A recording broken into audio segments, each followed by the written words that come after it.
दोस्तों, target with PS Parihar channel में आपका स्वागत। आइए शुरू करते हैं और देखते हैं कि आज के समाचार पत्रों में विद्यार्थी जीवन से संबंधित कौन कौन सी सूचनाएं हैं। तो वीडियो को जल्दी से लाइक कर दें, शेयर कर दें। जिन छात्रों ने चैनल को अभी भी सब्सक्राइब न किया हो तो जल्दी से सब्सक्राइब कर लें, ताकि आप लोगों को इसी प्रकार की ऑथेंटिक अपडेट से सबसे पहले मिलती है। आगे बढ़ने से पहले एक सूचना उन विद्यार्थियों के लिए है जो विद्यार्थी उत्तर प्रदेश लोक सेवा आयोग की परीक्षा पीसीएस और आरओ एआरओ की तैयारी कर रहे हैं। वे अभ्यर्थी प्रयागराज में हो रहे इस सेमिनार में भाग ले सकते हैं, जो कि 27 तारीख कल रविवार को 27 तारीख को सुबह 10 बजे हो रहा है।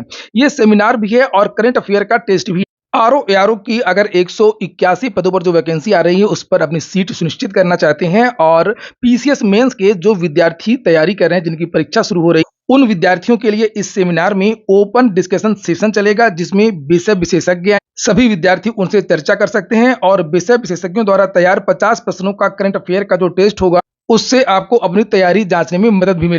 सेमिनार में सभी भाग लेने वालों को अगस्त माह की यूपी पीसीएस की करंट अफेयर्स की मैगजीन मिलेगी, जो कि पूरी तरीके से निःशुल्क रहे। साथ ही यूपी पीसीएस और आरओ एआरओ के सिलेबस, परीक्षा की रणनीति, स्ट्रेटजी आदि पर आधारित ब्रोशर भी मिलेगा। तो प्रयागराज और आसपास के सभी विद्यार्थी यहां पर इस सेमिनार में भाग ले सकते हैं। अधिक जानकारी के लिए आप लोग इस क्यूआर कोड, जो कि मैं कम्युनिटी में भी डाल दूंगा, टेलीग्राम चैनल पर भी डाल दूंगा, यहाँ पर ये है, इसको आप लोग स्कैन कर सकते हैं। और लिंक्स मैंने दी हैं कमेंट बॉक्स में और डिस्क्रिप्शन, वहां पर जाकर के आप लोग अभी तुरंत रजिस्ट्रेशन करवा सकते हैं। सेमिनार में भाग लेने वाले सभी विद्यार्थियों को पहले रजिस्ट्रेशन करवाना हो, तो लिंक्स में जाकर के आप लोग तुरंत रजिस्ट्रेशन करवा सकते हैं और कल होने वाले इस सेमिनार में भाग ले सकते हैं। चलिए शुरू करते हैं, बात की सूचनाओं को देखते हैं। और पहली जो सूचना है वो बीपीएससी शिक्षक भर्ती को लेकर के है। बहुत बड़ी सूचना है, आप लोगों ने देखा होगा, मैं 2-3 दिन से लगातार इस पर वीडियो बना रहा हूं। बिहार शिक्षक भर्ती पर की जो पेपर था वो बहुत टफ था, और इसको लेकर के बिहार की जो संस्था है, जो बीपीएससी है, वो खुद टेंशन में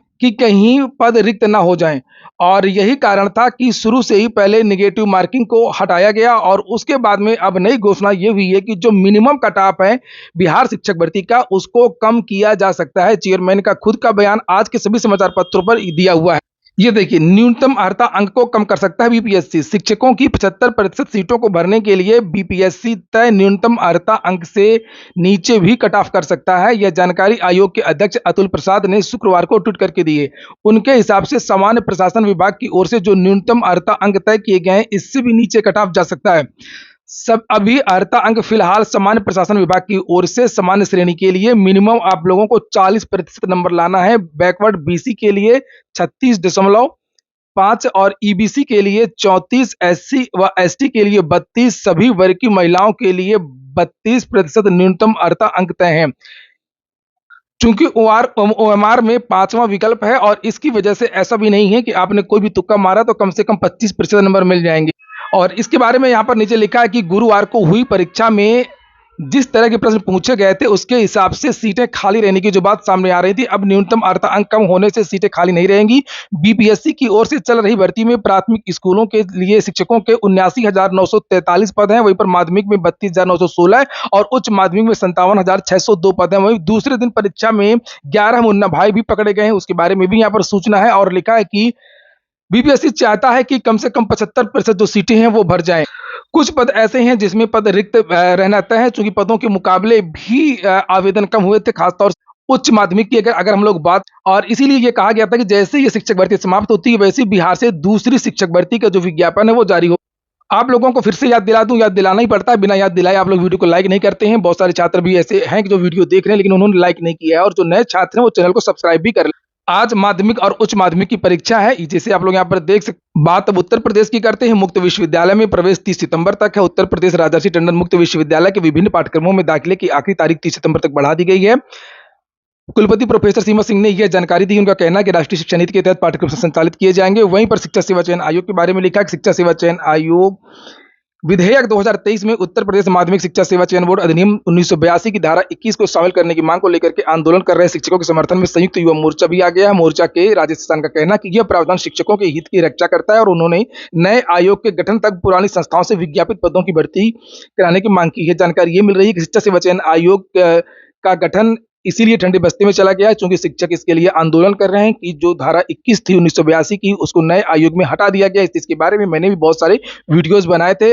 ये कहा गया था कि जो मैनेजमेंट है वो अब सीधे अध्यापकों पर कार्रवाई कर सकता है। पहले एक प्रक्रिया थी जो धारा 21 लिखा हुआ है कि मैनेजमेंट को अगर किसी शिक्षक पर कोई कार्रवाई करनी होती थी तो पहले वो संस्तुति भेजते थे माध्यमिक शिक्षा सेवा चयन बोर्ड को और उसके बाद शासन को। तो अब ऐसा नहीं होगा, अब सीधे मैनेजमेंट डायरेक्ट जाकर के वो कार्रवाई कर सकता है और इससे अध्यापकों को डर है कि शिक्षकों का शोषण।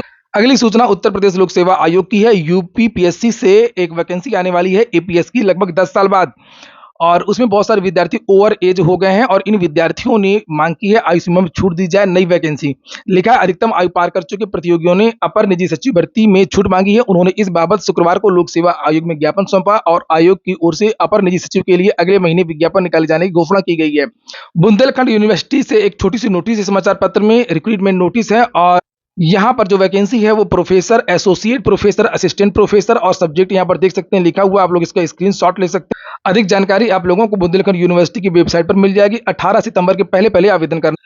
उत्तर प्रदेश लोक सेवा आयोग की एक भर्ती हुई थी एलटी ग्रेड शिक्षक भर्ती, उसमें बहुत बड़ा फर्जीवाड़ा सामने आया है। लगभग भर्ती को 5 साल हो चुके हैं और 5 साल बाद साल भर की जगह जिस विद्यार्थी ने परीक्षा दिलवाई थी वो विद्यार्थी पकड़ा गया है, उसकी शिकायत की गई। लिखा है लोक सेवा आयोग की एलटी ग्रेड भर्ती परीक्षा में फर्जीवाड़े का खुलासा फोरेंसिक जांच के दौरान हो गया। शिकायत पर जब आरोपी अभ्यर्थी विशाल पटेल की लिखावट का नमूना व उत्तर पत्र की गई प्रविष्टियों के लिखावट के नमूने का मिलान लैब में कराया गया तो हकीकत सामने आई। फिलहाल सिविल लाइंस पुलिस मामले की जांच में जुटी हुई है। आयोग ने मामले में एक दिन पहले एफआईआर कराई है। अनुभाग अधिकारी संजय कुमार सिंह की तहरीर पर मुकदमा पंजीकृत हुआ है और इसमें उन्होंने बताया कि विभिन्न विषयों के सहायक अध्यापक पद पर चयन के लिए आयोग ने 29 जुलाई 2018 को यह परीक्षा आयोजित की थी और जीव विज्ञान पुरुष शाखा के सहायक अध्यापक के पद के लिए विशाल पटेल निवासी ये एड्रेस लिखा हुआ है।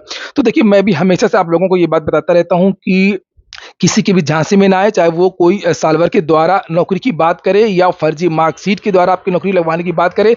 सरकारी नौकरियों में आप लोग एक दिन पकड़े जरूर जाएंगे। हाँ, थोड़ा सा जांच में देरी होती और पूरी जिंदगी आप डर डर के नौकरी करेंगे कि कहीं कोई शिकायत न करे। और कई जगह ऐसी सूचना है, ये देखिए वही सूचना, फोटो मिक्सिंग भी हुई थी और राइटिंग में भी अंतर पाया गया है। ये देखिए इसी तरीके की एक और सूचना, फर्जी मार्कशीट पर नौकरी कर रही थी शिक्षिका, निलंबित कर दी गई है। प्रोफेसर थी ये, लिखा भाषा विश्वविद्यालय की सहायक प्रोफेसर डॉक्टर तविंदा सुल्ताना को निलंबित कर दिया गया है। गुरुवार को कार्य परिषद की बैठक में यह फैसला हुआ। बीपीएससी शिक्षक भर्ती में अभ्यर्थियों के लिए विशेष ट्रेनें आज भी चलेंगी। अगली सूचना एसएससी की है। एसएससी की एमटीएस 2023 की परीक्षा में बैठेंगे 7,99,000 विद्यार्थी, आरटीआई के द्वारा जानकारी मिली है और यहाँ पर अलग अलग विवरण भी बताया गया है। और ये परीक्षा 1 से लेकर के 14 सितंबर तक 9 दिन में 3 पाली में आयोजित कराई जाएगी। एसआई भर्ती एक पद के लिए 441 दावेदार। यहाँ पर लिखा कि कर्मचारी चयन आयोग की दिल्ली पुलिस और केंद्रीय सशस्त्र पुलिस बल SSC, BSF, CISF, CRPF, ITBP, SSB में सब इंस्पेक्टर भर्ती परीक्षा 2023 के लिए एक पद पर देश के 400 से अधिक अभ्यर्थियों ने दावेदारी की है। एसएससी ने 1876 पदों पर भर्ती के लिए 20 से 25 साल के अभ्यर्थियों से 15 अगस्त तक ऑनलाइन आवेदन मांगे और 1876 पदों के सापेक्ष यहाँ पर उत्तर प्रदेश और बिहार के 8,27,602 अभ्यर्थियों ने आवेदन किया है। यूपी लोकसभा चुनाव से पहले 15 लाख टैबलेट भी बांटने की तैयारी है, उसके बारे में भी आज के समाचार पत्रों में जानकारी दी गई है और लिखा है कि 25 लाख स्मार्टफोन सितंबर के दूसरे सप्ताह से बांटना शुरू कर देगी सरकार। 17 लाख स्मार्टफोन वर्ष 2022 के विधानसभा चुनाव से पूर्व में बांटे गए। किस तरीके का मोबाइल होगा उसके बारे में भी जानकारी दी गई है और यहाँ पर लिखा कि स्मार्टफोन की क्षमता इस बार 4000 mAh के बजाय 5000 mAh की होगी बैटरी की। जनवरी में लोकसभा चुनाव की आचार संहिता लग सकती है, लिखा है और ऐसे में संहिता में लैपटॉप स्मार्टफोन छात्रों को निःशुल्क वितरण संभव नहीं हो पाएगा। अब सरकार के पास 4 महीने बचे हैं और इसी में लैपटॉप और स्मार्टफोन का वितरण हो। यूपी बोर्ड 10 सितंबर तक होंगे 9वीं से लेकर के 12वीं तक के दाखिले। ये हो गया आज का वीडियो आपको अच्छा लगा हो, आपके काम का हो तो लाइक कर दें। जिन छात्रों ने चैनल को सब्सक्राइब न किया हो सब्सक्राइब कर लें। पूरा वीडियो सुनने के लिए बहुत बहुत धन्यवाद।